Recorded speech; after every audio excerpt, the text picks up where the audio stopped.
Merci d'être avec nous sur Al24 News au sommaire de l'actualité de ce jeudi 23 octobre.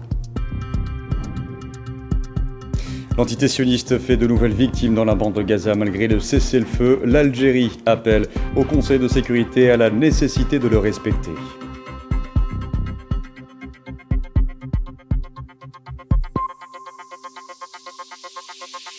Le nouvel avis de la Cour internationale de justice sur les obligations de l'entité sioniste concernant la présence et les activités de l'Organisation des Nations Unies, salué par la communauté internationale.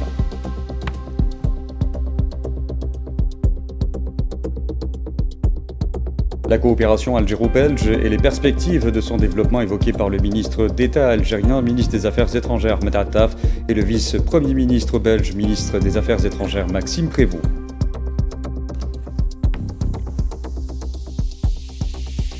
Et puis enfin, la Russie, nouvelle fois ciblée par un train de sanctions européennes, mais aussi américaines. Donald Trump vise deux mastodontes du pétrole russe. L'Union européenne, quant à elle, met la pression sur le GNL russe. Bonsoir à tous. Le fragile cessez-le-feu dans la bande de Gaza semble toujours tenir malgré de nouvelles violations de la part des forces de l'entité sioniste. Les autorités sanitaires palestiniennes ont annoncé ce matin que les corps de 14 martyrs ainsi que 2 blessés ont été transférés vers les hôpitaux de Gaza au cours des dernières 24 heures.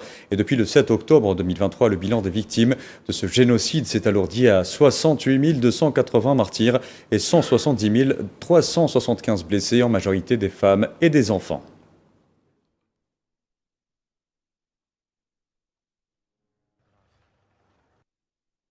Et je vous le disais en titre, la nécessité de respecter le cessez-le-feu à Gaza vient d'être soulignée ce jeudi par l'Algérie au Conseil de sécurité. C'était lors d'une session consacrée à la situation au Moyen-Orient, y compris la question palestinienne.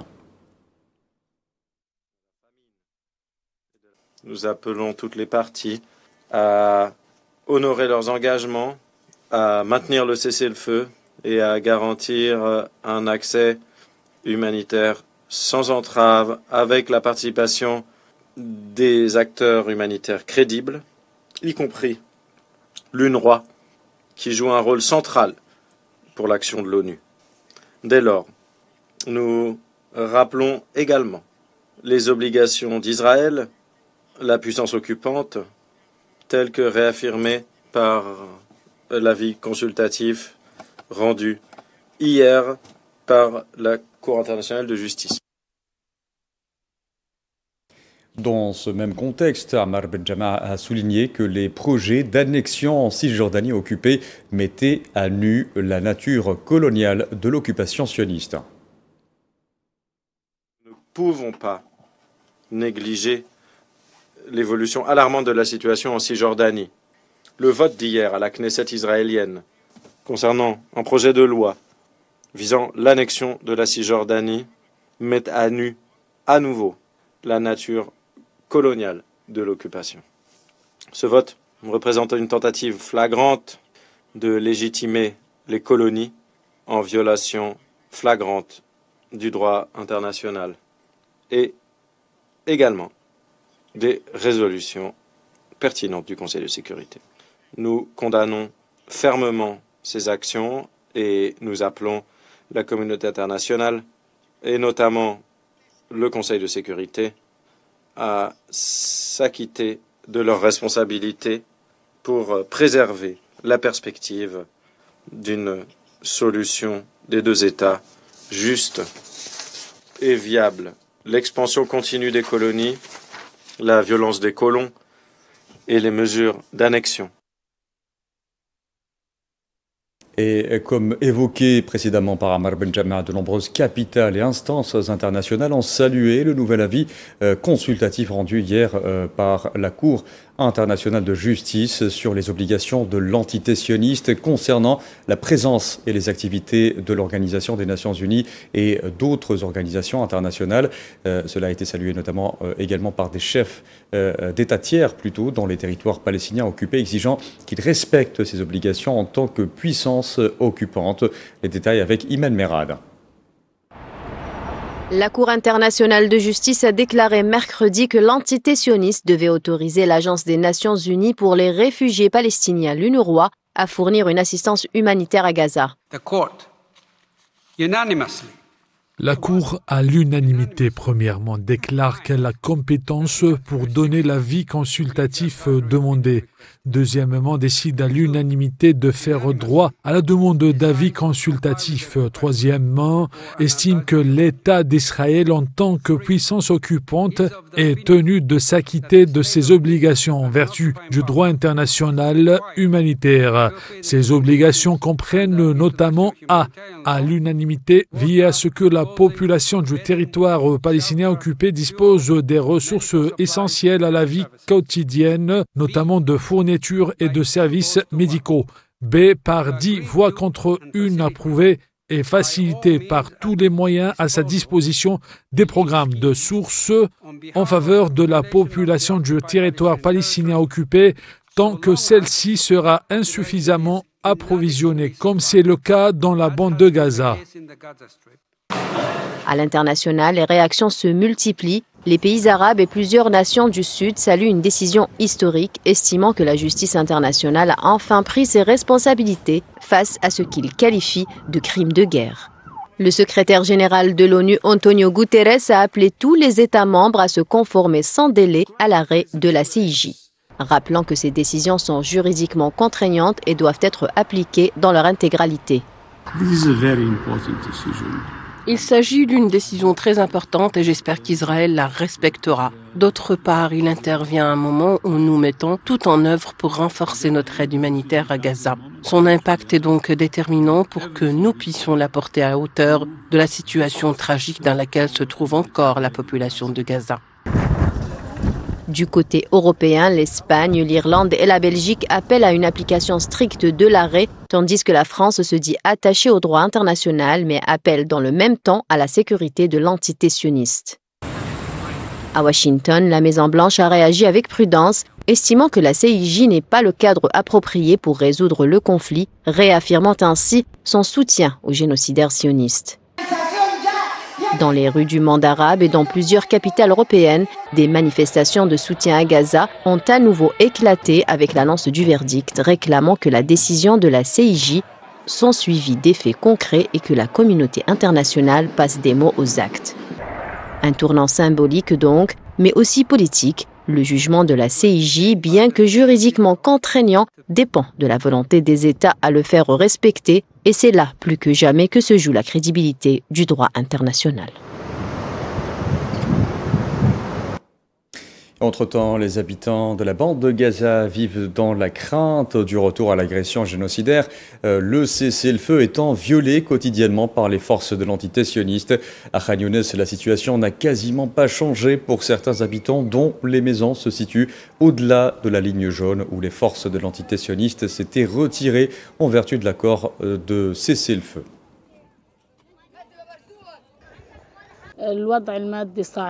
La situation financière est difficile. La trêve est en place depuis 13 jours et nous ne sommes pas rentrés chez nous pour apporter quoi que ce soit qui pourrait nous aider. Même la tente dans laquelle nous vivions est usée et déchirée. Personne ne peut y vivre. Nous vivons une vie très difficile. Même lorsque nous allons remplir de l'eau, la situation de l'eau, il est difficile d'obtenir cette eau.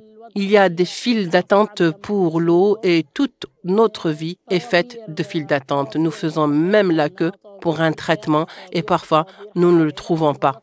J'ai cette tente depuis le début de la guerre. J'ai déménagé d'un endroit à un autre et c'est très usé. Ils ont dit qu'ils apporteraient des tentes et des couvertures, mais rien n'est encore entré sur le marché. Il n'y a pas de nouvelles tentes ni de couvertures à acheter pour nous abriter. Il n'y a pas de tente ou de couverture sur le marché. Nous espérons qu'ils nous aideront et qu'ils apporteront des tentes et des couvertures pour les gens au lieu de cette souffrance. Autre constat, celui d'un responsable du Fonds des Nations Unies pour la population qui a décrit la dévastation pure et simple dont il a été témoin lors de son dernier voyage à Gaza, affirmant qu'il n'existait plus de naissance normale à Gaza.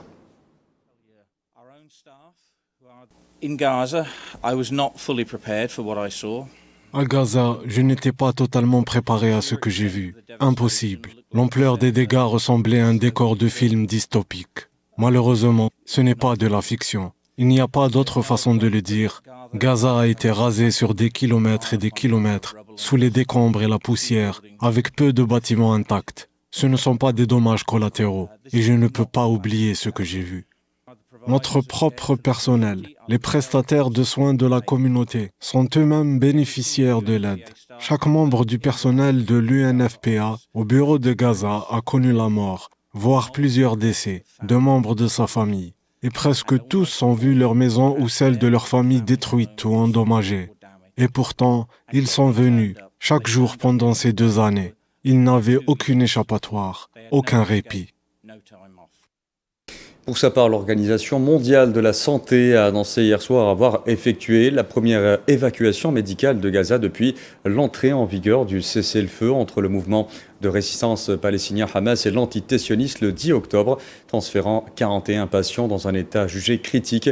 L'OMS a précisé que cette évacuation concernait également 145 accompagnateurs hors de Gaza, une première depuis le cessez-le-feu. Or, environ 15 000 patients attendent encore une autorisation pour recevoir des soins médicaux à l'extérieur de l'enclave palestinienne.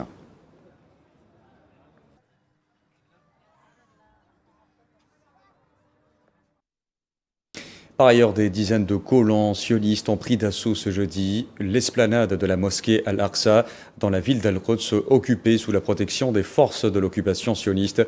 Les colons qui se sont introduits dans l'enceinte de la mosquée par groupe ont mené des marches provocatrices dans ces cours, effectué des rituels talmudiques. Des groupes de colons extrémistes avaient appelé à prendre d'assaut la mosquée Al-Aqsa mercredi et ce jeudi.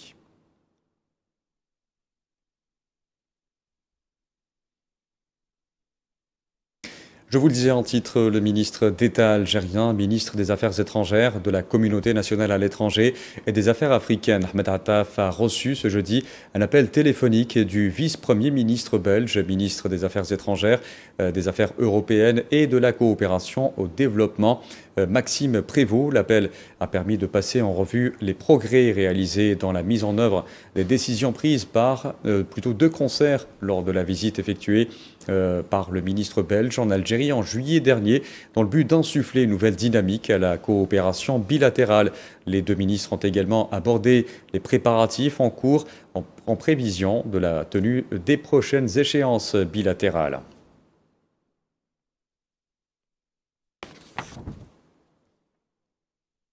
Et une première rencontre a été organisée à Alger ce jeudi par le ministère des Affaires étrangères et des membres de la diaspora algérienne porteurs de projets. L'initiative vise à renforcer les liens avec la communauté établie à l'étranger et à encourager sa contribution au développement national. Cette rencontre marque un pas vers une participation plus qualitative des Algériens à l'étranger dans l'économie nationale.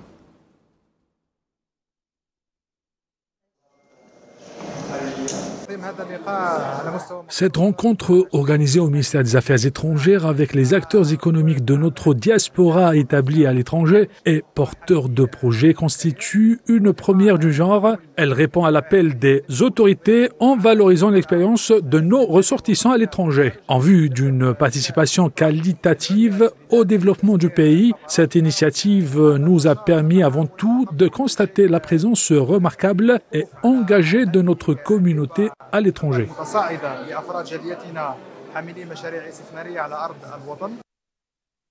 Dans l'actualité aussi, le ministre délégué auprès du ministre de la Défense nationale, chef d'état-major de l'armée nationale populaire, le général d'armée Saïd Chengriha a été reçu ce jeudi au cinquième et dernier jour de sa visite en République de Corée par le ministre de la Défense sud-coréen Han Gyu-bak. La rencontre a été consacrée à l'évaluation de l'état de la coopération militaire bilatérale entre l'Algérie et la République de Corée, ainsi qu'aux perspectives de son développement pour la hisser au niveau du partenariat stratégique qui unit les deux pays.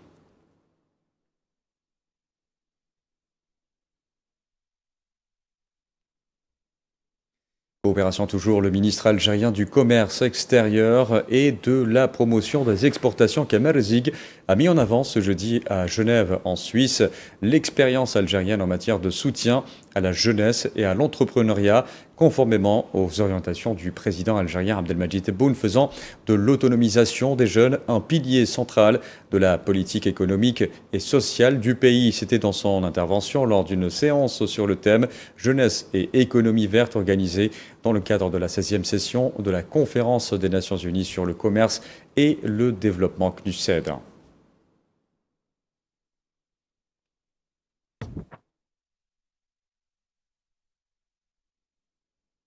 Et parlant énergie, le ministre d'État algérien, ministre des hydrocarbures et des mines, Mohamed Arkab, a appelé ce jeudi à Doha, au Qatar, à renforcer la coopération et la coordination entre les pays membres du Forum des pays exportateurs de gaz, afin de défendre les intérêts communs face aux profondes mutations que connaissent les marchés énergétiques mondiaux.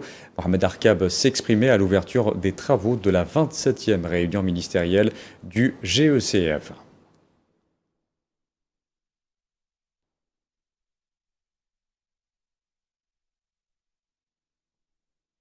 En parlant d'énergie, le groupe Sonatrach a signé à Nouakchott, en Mauritanie, un contrat avec la société mauritanienne des hydrocarbures visant à renforcer les compétences de son personnel dans les domaines de la gestion et des métiers transversaux. Ce contrat vise à renforcer les relations bilatérales entre les deux entreprises et à encourager l'échange d'expertise.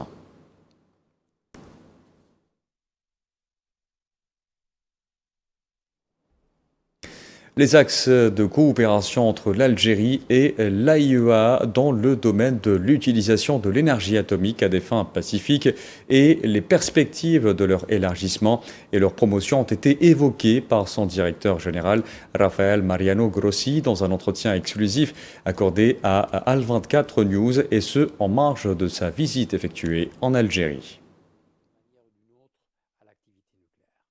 Donc, je crois qu'il s'ouvre pour nous, agence et l'Algérie, un chapitre ou des pluriels fascinantes. Donc, primo, la possibilité de développer des réacteurs de puissance ici. Nous avons aussi évoqué la possibilité de travailler dans la gestion de l'eau. Vous savez qu'à travers ce qui s'appelle l'hydrologie isotopique, on peut aider les pays à mieux gérer l'eau. Et Dieu sait si ce n'est pas un thème important pour le développement, pour l'agriculture dans ces pays. Et aussi dans les domaines de la santé, la radiothérapie et l'oncologie. Et ici, je vais signaler la générosité du secteur des santé. Et j'ai eu l'opportunité de parler au ministre de la Santé. L'Algérie reçoit notre coopération, mais aussi elle donne la coopération dans la formation des oncologues et des techniciens à d'autres pays africains.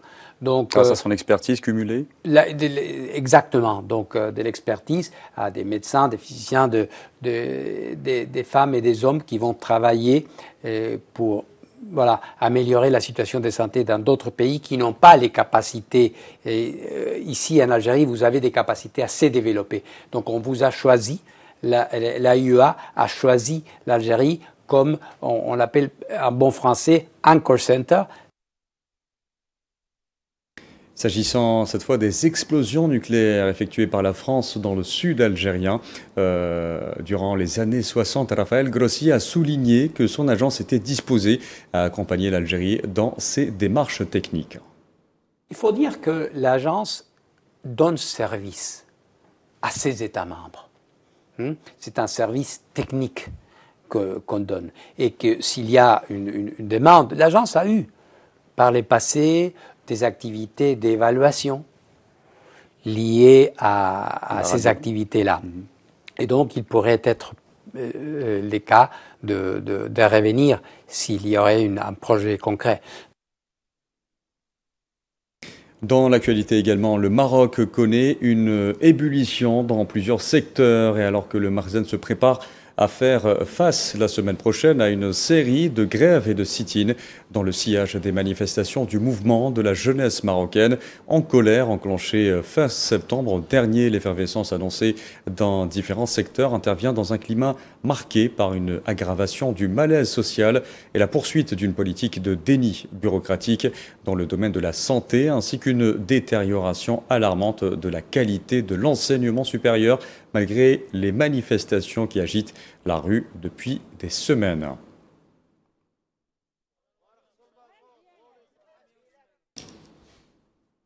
Et je vous le disais en titre, la Russie, une nouvelle fois ciblée par un train de sanctions européennes, mais aussi américaines. Donald Trump vise deux mastodontes du pétrole russe. Quant à elle, l'Union européenne met la pression sur le gaz naturel liquéfié russe. Les détails avec Safwan Belsabri. Le président américain a laissé éclater son insatisfaction envers Vladimir Poutine et a annoncé de nouvelles sanctions qualifiées d'énormes contre le secteur pétrolier russe, et ce, dans le but de faire pression sur Moscou dans le conflit en Ukraine. Les sanctions américaines coïncident avec un 19e pack de sanctions européennes. Bruxelles a annoncé aujourd'hui avoir trouvé un consensus pour durcir ses sanctions sur les hydrocarbures russes et tenter de limiter les entrées d'argent de la Russie. Aujourd'hui est une journée très importante en termes de ce que nous faisons. Ce sont des sanctions énormes. Elles sont très vastes. Elles sont contre leurs deux grandes compagnies pétrolières. Et nous espérons qu'elles ne dureront pas trop longtemps. Nous espérons qu'un terme sera mis à la guerre. Donald Trump, qui s'était longtemps refusé à recourir aux sanctions, s'en remet finalement à celles-ci, alors que la rencontre entre les deux présidents a été reportée hier, sine die. Le président russe a répondu dans l'après-midi aux nouvelles mesures américaines. Concernant les nouvelles sanctions, tout d'abord, il n'y a rien de nouveau. Certes, elles sont graves pour nous, c'est clair, et elles auront des conséquences. Mais elles n'auront pas d'impact significatif sur notre bien-être économique. Les sanctions européennes, dont l'entrée en vigueur est prévue jeudi, prévoient un arrêt total des importations de gaz naturel liquéfié russe jusqu'à nouvel ordre. La Chine a réaffirmé ce jeudi son opposition à la pratique consistant à étendre excessivement le concept de sécurité nationale et à politiser les questions économiques et commerciales. C'est ce qu'a indiqué le porte-parole du ministère chinois des Affaires étrangères, avertissant que de telles pratiques de la part notamment du Royaume-Uni porteraient gravement atteinte à la confiance des entreprises chinoises dans son environnement d'investissement.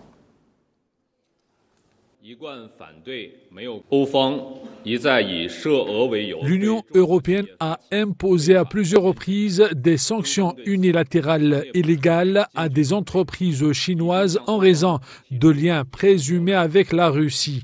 La Chine déplore vivement cette pratique et s'y oppose fermement et a formulé des protestations solennelles auprès de l'Union européenne. Nous avons clairement indiqué à maintes reprises que la Chine n'est ni à l'origine de la crise ukrainienne, ni impliquée dans celle-ci. Nous œuvrons activement à la promotion des pourparlers de paix et de la réconciliation.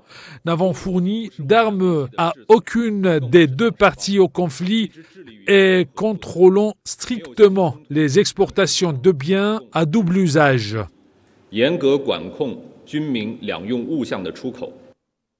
En marge du même point de presse, le porte-parole du ministère chinois des Affaires étrangères a réaffirmé le soutien de son pays à la cause palestinienne.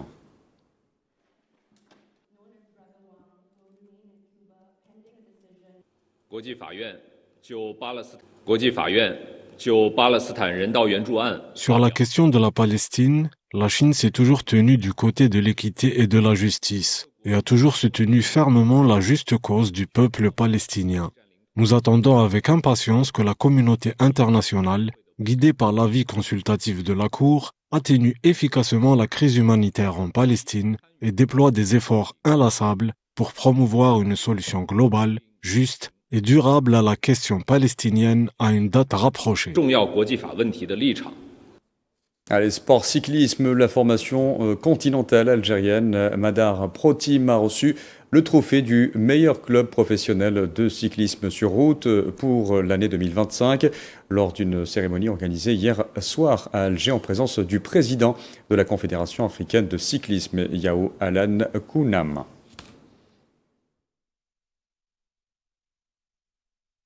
Je souhaiterais que, comme ici en Algérie, avec l'équipe continentale, je souhaiterais que dans beaucoup de pays d'Afrique, il y ait de nombreuses équipes continentales.